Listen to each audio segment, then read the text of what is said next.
শেখ হাসিনা জুলাই মাসে আগস্ট মাসে অন্তত পক্ষে 1000 মায়ের বুক খালি করেছে, অন্তত পক্ষে 1000 ভাইকে 1000 বোনকে নিষ্ঠুর ভাবে নির্মম ভাবে হত্যা করেছে।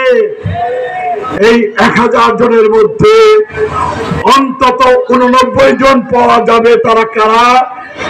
89 জনের বয়স হচ্ছে 6 বছর থেকে শুরু করে 15 বছর পর্যন্ত শিশু এবং কিশোর।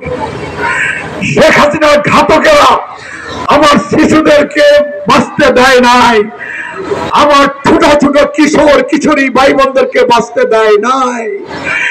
এই শেখ হাসিনা 5ই আগস্টের আগে শেখ হাসিনার নির্যাতনের শিকার হয়ে, শেখ হাসিনার গুলিবর্ষণের শিকার হয়ে বাংলাদেশে আমার 400 ভাই বোন তারা সারা জীবনের জন্য অন্ধ হয়ে গেছে।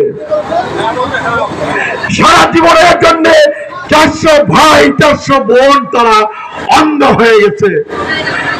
আমার 19 জন ভাই 19 জন বোন তাদের জীবন রক্ষা করবার জন্য তাদের হাত পা কেটে ফেলে দেওয়া হয়েছে, তারা সারা জীবনের জন্য পঙ্গু হয়ে গেছে।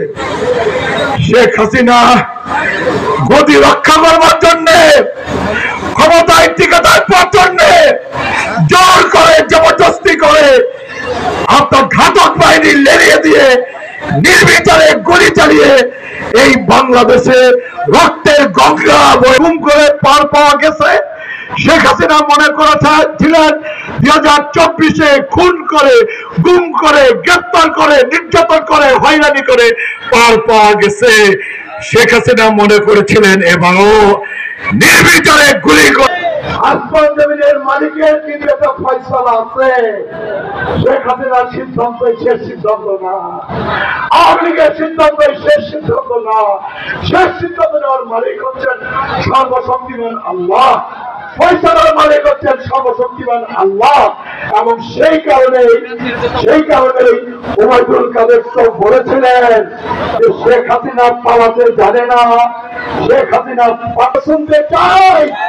ওবায়দুল কাদের সাহেব, আপনার নেত্রী শেখ হাসিনা আপনি বড়াই করে, আপনি অহংকার করে বলেছিলেন শেখ হাসিনা পালাতে জানে না। শেখ হাসিনা কোথায় ওবায়দুল কাদের সাহেব? শেখ হাসিনা ঠিকই আওয়ামী লীগকে ফেলে দিয়ে, এমপি মন্ত্রীদেরকে ফেলে দিয়ে, তার বোনকে ফেলে দিয়ে